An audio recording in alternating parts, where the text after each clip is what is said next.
Hudsonville doctor is going home tomorrow after 3 months in the hospital recovering from COVID-19. Our Angeline McCall talked to him about the miraculous journey he was able to make when some haven't been so fortunate.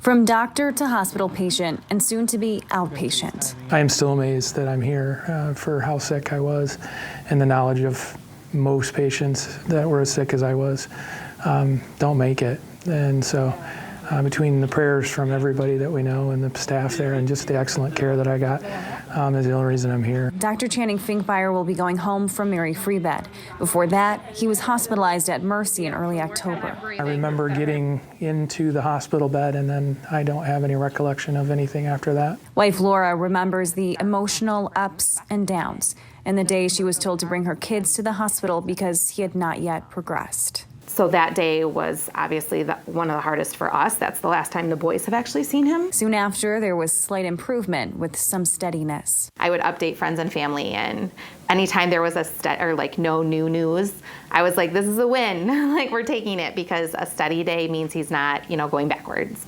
So that was a huge, joy when he would just be the same. Because it was really hard, to go up and down. After weeks of fighting, Dr. FINKBEINER transferred to Mary Free Bed, continuing physical, occupational, and speech therapy. Brooke McNamara was part of his care team. Came in, he was still super impaired. He had tracheostomy in still. He could barely even, sit at the edge of the bed, let alone sit up in his wheelchair. And so that was a big goal for us initially. McNamara says Dr. FINKBEINER actually asked her to push him harder. All of a sudden, he kind of just turned a corner and was able to start tolerating therapy a lot better. And then once he was able to tolerate that therapy better, his progress kind of just blossomed along with that. So I've been super impressed with the progress he's made. The therapy will continue even after he goes home, hoping one day he can return to work in the upcoming months. I'm excited to get back to work as soon as I can.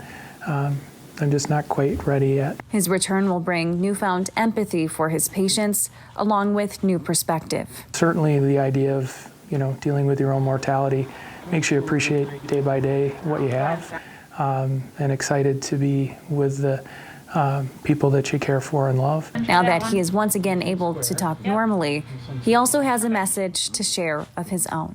To have this happen to me is, it can happen to anybody. And the difference between, a small cold and feeling kind of poorly for a week versus fighting for your life, you don't know.